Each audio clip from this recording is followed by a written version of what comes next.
Welcome to the Writing in Your Jammies podcast.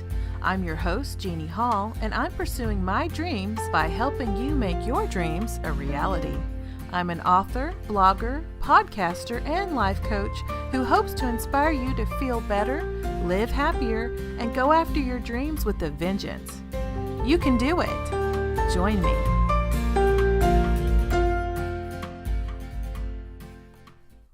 Hello, and welcome to the Writing in Your Jammies podcast. I'm your host, Jeannie Hall, and today is podcast 20, Authenticity. So today I'm going to be talking about being authentic and authenticity. And nowadays, especially in personal development circles, you'll hear a lot about that term, being authentic or having authenticity. And so today I want to discuss what being authentic actually means. And to me, it means being true to yourself, more so than anything else. It means not hiding the real you, not pretending to be someone else. And it means not apologizing for who you really are. So maybe you're like me. I used to not be authentic at all. I used to not look people in the eye even because I was so afraid they'd judge me in some way. And I used to think they would think I was less than them or worse than them. And that all comes from a lack of self-confidence. And when I was younger, I had a lot of issues with that. But the thing is, and what I've come to realize, is that we're all spiritual beings. And as spiritual beings, we are perfect. We're beings of light and love. And the human part of us may not be perfect, and it may make mistakes. But that's a judgment. And if we release judgment and we see things for what they really are, we realize we are really the spiritual versions of ourselves, if we choose to be. And that version is connected to the universe. That version is connected to the divine. It's not possible for our spiritual selves to be less than. It's impossible. So much of my not being authentic when I was younger, like I said, was due to a severe lack of confidence and self-worth. I didn't realize I was connected to the divine. So I was just afraid that I was weird. And to me, weird meant not being as good as everybody else was. Which in hindsight is completely silly to even think about. It's crazy. We're all equally glorious and wonderful and made of love and light, and we're all precious in God's sight. So how did I start to be authentic? Well, I was introduced, as those of you who've been listening to my podcast already know, I was introduced to the truth of being a spiritual being in human form. And once I realized that, I realized all the things that I had been worrying about weren't actually real. Or if they were real, they didn't matter in the grand scheme of things. So I'm kind of a geeky girl.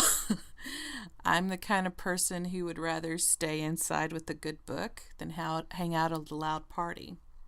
And so what if I am? So what if I find Star Trek inspiring and watch every Star Trek show and movie that comes out? I love them. I find that kind of optimistic future of peace and harmony and abundance to be very alluring. So that's why I watch it. And so what if I watch and thoroughly enjoy comic book movies when they come out? I love Wonder Woman. I freaking love her. She's awesome. I love the movie. I love Gal Gadot as her. I love everything about it. Can't wait for Justice League, which is coming out very soon.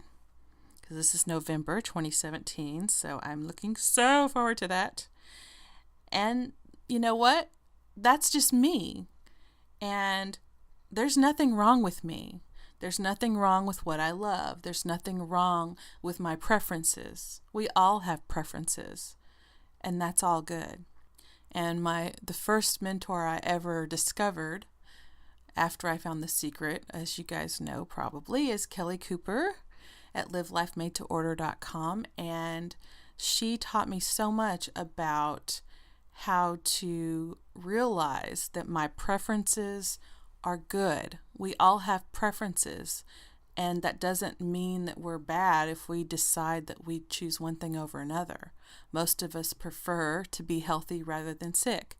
Most of us prefer to have money rather than to not have money. It makes life richer and easier, and we can make ourselves enjoy it more if we have plenty of money and don't have to worry about where our next paycheck or next meal is going to come from.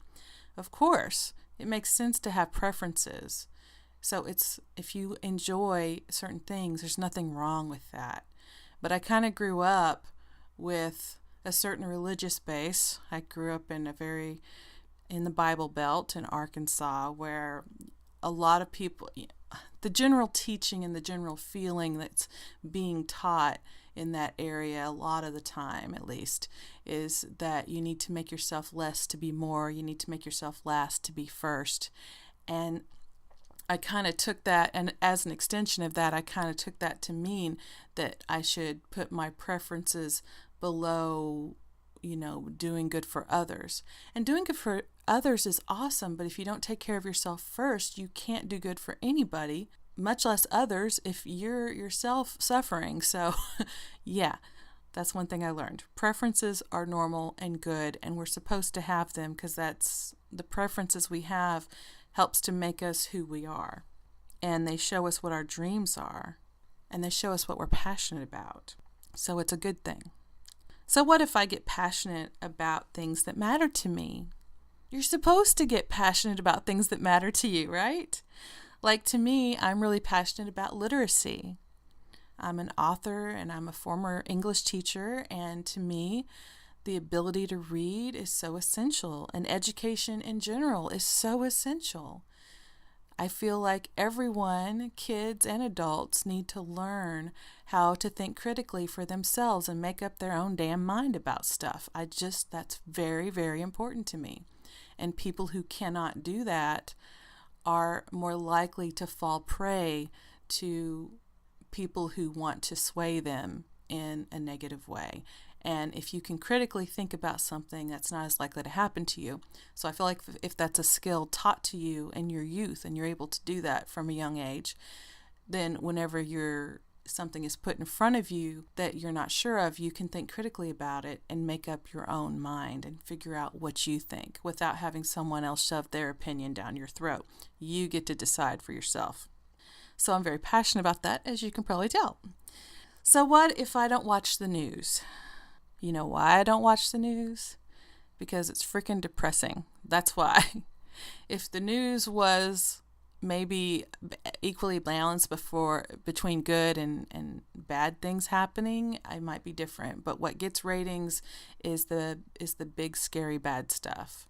And the world's going to end and war's going to happen and this guy's doing this thing to this guy and this country's trying to send this over to us and yada yada blah blah blah. It's all gloom and doom and the world's going to end and everybody freak out. No, I am not going to be a part of that. And I know that I am connected to the divine. Therefore, anytime something actually important that might directly affect me occurs and I need to know about it, I will be informed. That's another thing I got from Kelly Cooper. So again, if it's really important, of course I'm going to know about it.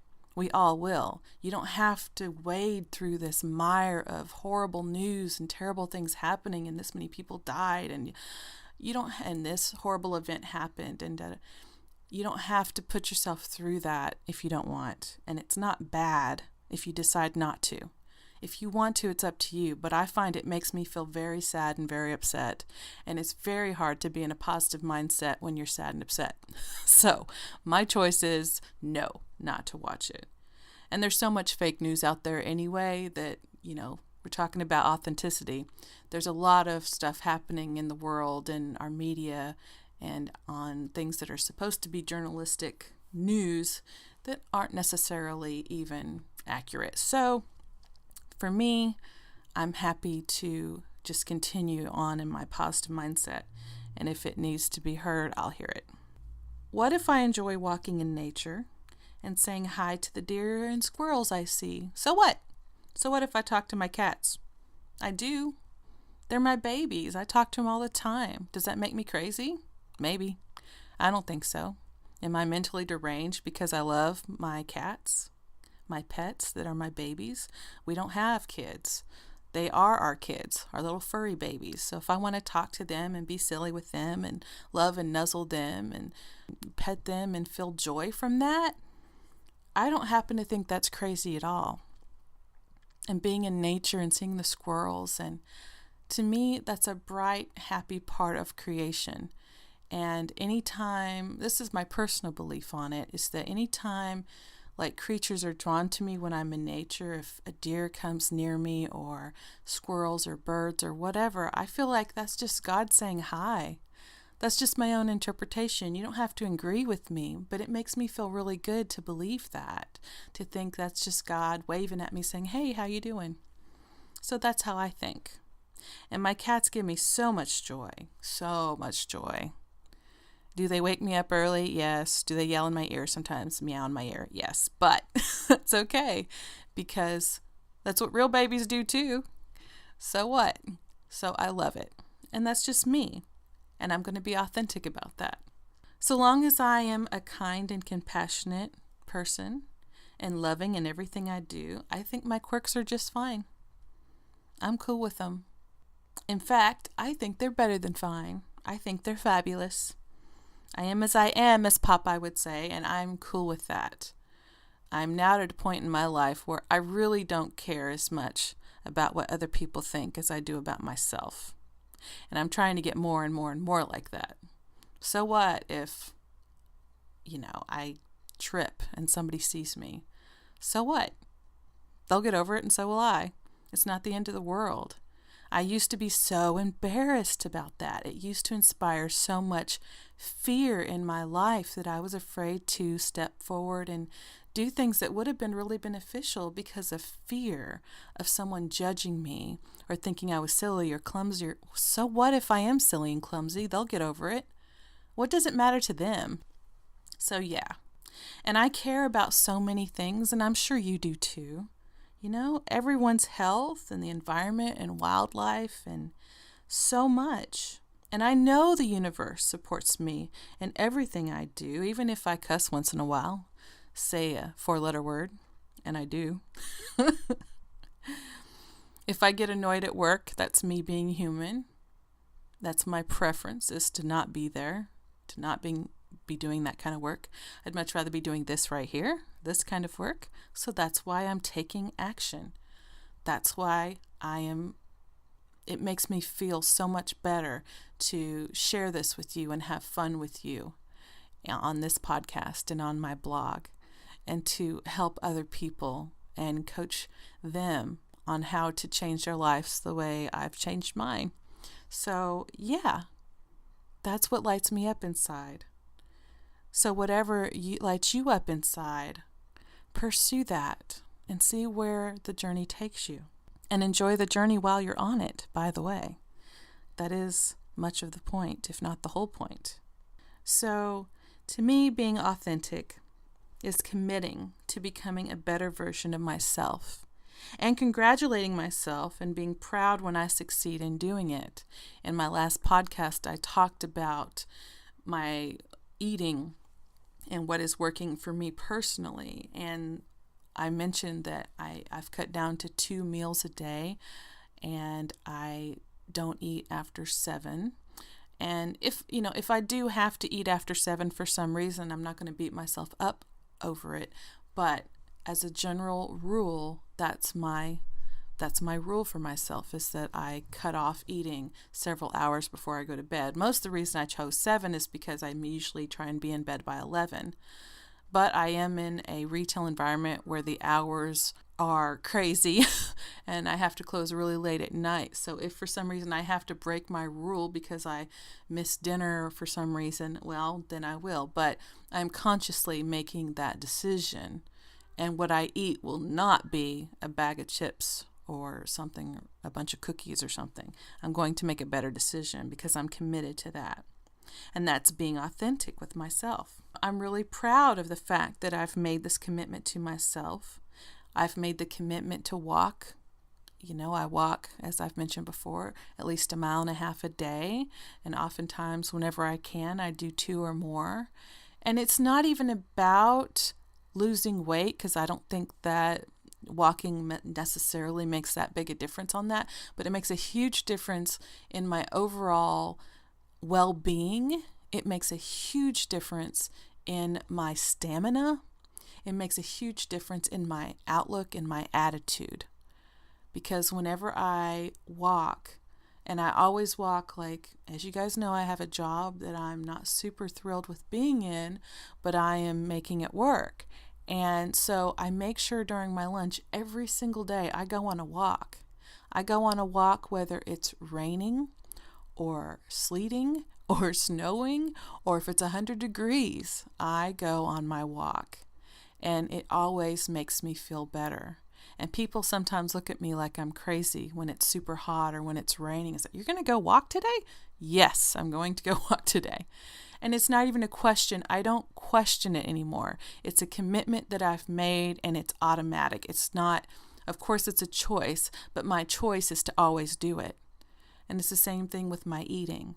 And it's the same thing with building a business. It's the same thing as writing a book.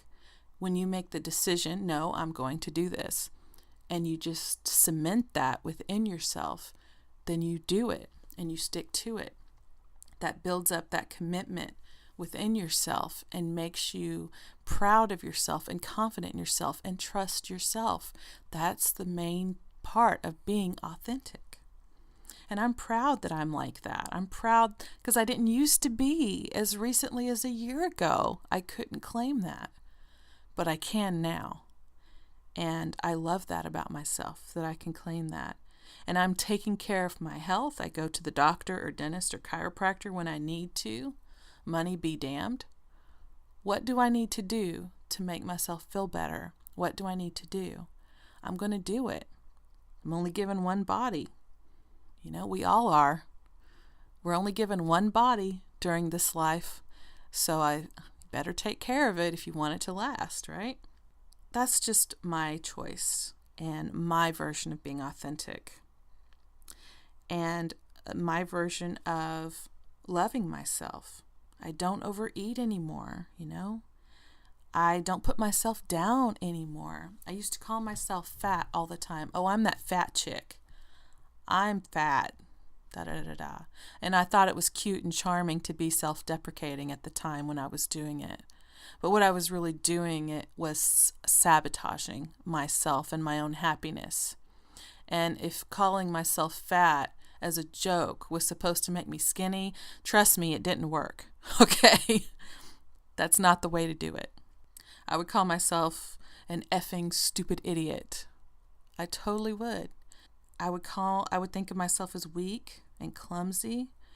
And do you think that made me more graceful or stronger? No, absolutely not. Or even saying, yeah, I suck at saving money, or I suck at cooking, or I suck at relationships. Whatever it is you're saying to yourself, make sure that your self-talk is positive and really feel that positivity. Because if you really think that you suck at money, you will. And if you really think you suck at relationships, you will. And if you think you really suck at cooking or anything else, being in business for yourself, your job, your life, you will. Don't make that decision. Make the better choice. Make the choice to say, I'm awesome at my job, at my relationships, at cooking, at money, at life. That's the truth. You can make it your truth. Make it your reality. Believe what you say, because you do, whether you realize it or not. And so, like when I left teaching, for example, I had a lot of trouble finding a new position at the time, and all I did was complain about it. I complained about there's no jobs. What happened to all the jobs? I used to always be able to find a job, and then I couldn't. Do you think that complaining helped me in any way? Oh no. I was on the brink of a nervous breakdown, was my mental state at that time. So yeah, be authentic and make sure your self-talk is very positive. So now, as I'm on this self-improvement, empowerment, personal development journey, I actually picture, not only have I changed my self-talk to I'm awesome, I can do this, I'm a badass, but also I will, and this may sound crazy, I don't care, okay? I will picture the spiritual version of myself as not being within me. I'll picture her being like next to me, and I'll picture her hugging me and saying, I love you so much. And I picture that all the time now. I didn't used to, but I've gotten to where I do it more and more and more and more and more. I didn't always remember to do it, but now I remember it. Like during the day, stressful times at work, I picture my spiritual self hugging me and say, I love you so much. I picture it when I'm driving in traffic. I picture her doing that whenever I'm at home. I picture it when I'm happy. I picture it when I'm upset. I picture that image in my head as often as I can. And I say it back to her in my head. I love you so much. And I what that is it's building up my love of myself and really building up that feeling, that real feeling. It makes such a huge difference, you guys, seriously. This is what, you can do it your way, obviously. You can choose what works for you. That has really made a huge difference in me. I feel much more centered and peaceful and happy. No matter what's going on in my life, I can always picture my spiritual self hugging me and saying, I love you so much. And when you have that kind of love in your life, one, you don't have to look for it outside of yourself, but two, it makes everything better no matter what's happening in the moment. So if you're struggling right now and you're having a hard time in some aspect of your life or in all aspects of your life right now, and you picture the spiritual version of yourself, the bright, beautiful spiritual being that is you, as being with you and hugging you and saying, I love you so much, it will make a difference in a very positive way. So give that a try, or some other version of that. It really has made a massive difference. And it's part of me being authentic to myself. And I'm no longer willing to lie to myself either. Like yesterday, a lady brought some donuts to work, and that was really sweet of her. And in the past, oh my goodness, I would have probably had 2 or 3 of those bad boys within a few minutes, probably. I would have snuck around and grabbed some. I totally would have. And whenever I saw them, I heard another coworker told me she'd brought them, and I decided, no, I'm not going to touch those. But then I found one. I got back to my desk and I found one wrapped in a napkin. And obviously the lady who'd brought them was nice enough. She saved one for me and put it on my desk. And part of me thought, oh God, I don't want to hurt her feelings. And so I should have put it back. But I didn't, and I started to eat it. Big mistake. Halfway through, I knew it was a mistake. 2 bites in, basically. I knew.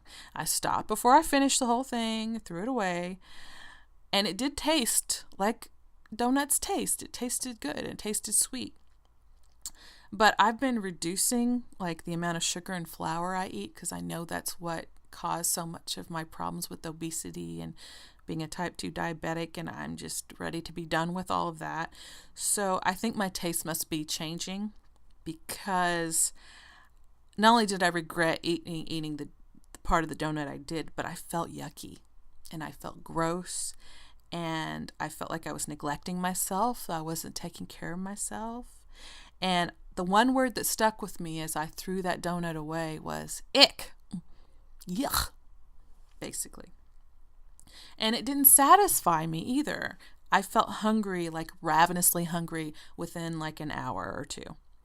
And whenever I eat what I've been eating for several months, which is the healthy foods they're high in healthy fat, they're, lots of protein, lots of meat and cheese is what I tend to eat. I eat butter, I eat lots of veggies and fruits. But sugar and flour and the high carb stuff I try and stay away from. And when I do that, I don't feel hungry. That's why I can do 2 meals and feel good and perfectly satisfied, because I'm having really stick to your ribs kind of food. But it's healthy. And it's also giving my body what it really is asking for, what it really needs. So now I know better about the donuts. Unless I plan for it like a special occasion, like Thanksgiving's coming up in the U.S. where I live. And so I know that's coming, and I know I'll probably want some pumpkin pie with whipped cream on top, probably. And do I plan to have, I probably will. It's Thanksgiving. I'll probably have a piece of pie. But I'm going to watch how it tastes to me. And if I don't enjoy it, I won't have it again. Or I'll make the decision to have something else instead. And it's because I love myself and I love my body and I want it to be healthy and I want it to be in balance. And I'm going to be authentic about that with myself and everyone else. That's okay. And so I also want to share what I just heard in one of my most recent podcasts I listened to. The brilliant Brooke Castillo, life coach. She used this awesome metaphor, and I just had to share it in this podcast. She said, we don't have to play with the cards we are dealt. At any time, we can fold that hand and pick up a brand new one. How fascinating and wonderful is that? That when I was walking, whenever I was listening to that particular podcast out around my neighborhood and my little area here, and I like totally out loud said, how awesome is that? So I just thought that was such a great saying, because my whole life I've basically heard you have to, play the cards you're dealt. I've heard that goofy saying my whole life, as if we have no choice in life, that no matter what, we have to suck it up and deal with crap and stuff like that. And not to say that we don't have to deal with situations that are difficult, but the way that saying came across to me most of my life was that it's like, oh, well, you just have to give into it and deal with it, and you have to be miserable because that's just what life is. That's kind of how I took that saying. And to hear Brooke saying you can fold that hand that you've been dealt whenever you want and pick up a whole freaking new hand. Get your own damn cards, right? Pick the cards you want. Make it a royal flush.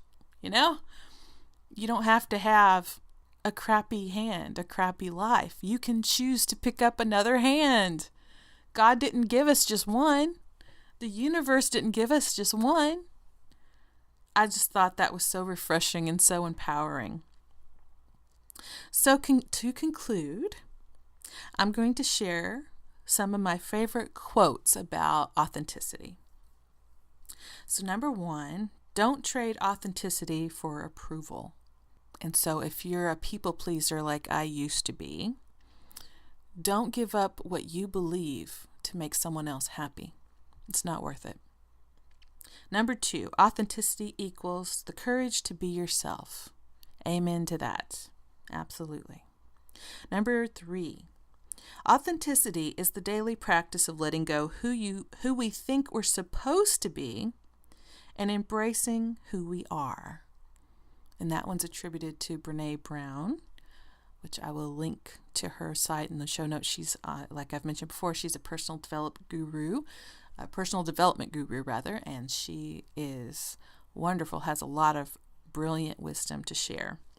So that is one piece of that. Number 4, the universe cannot resist authenticity.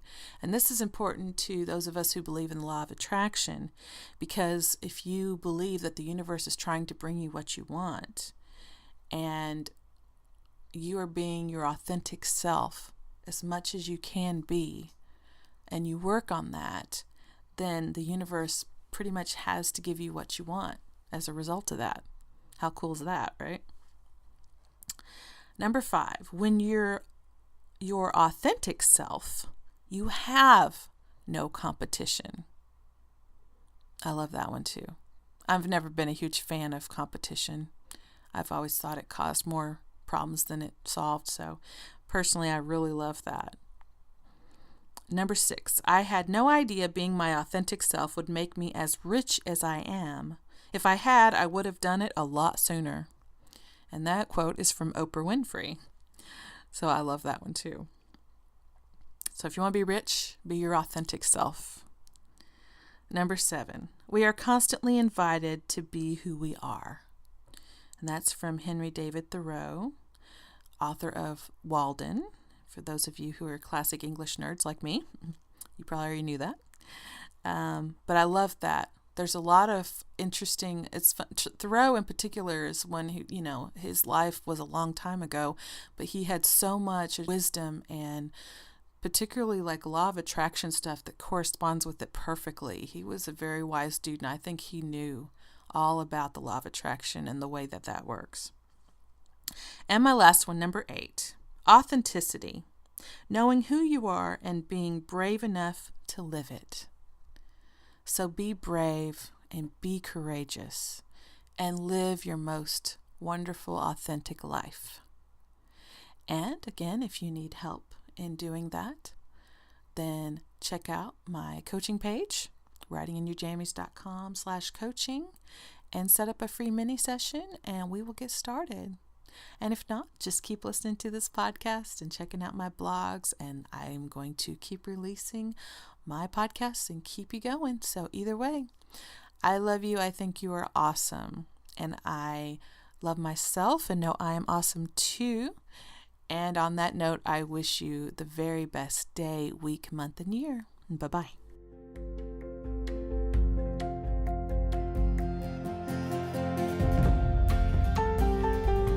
Thanks so much for listening to this podcast. Go to writinginyourjammies.com to sign up for my brand new Rejuvenation for Writers 6-week comprehensive program to help writers reignite their creative sparks. You're just a free mini session away from becoming the amazing author you've always wanted to become.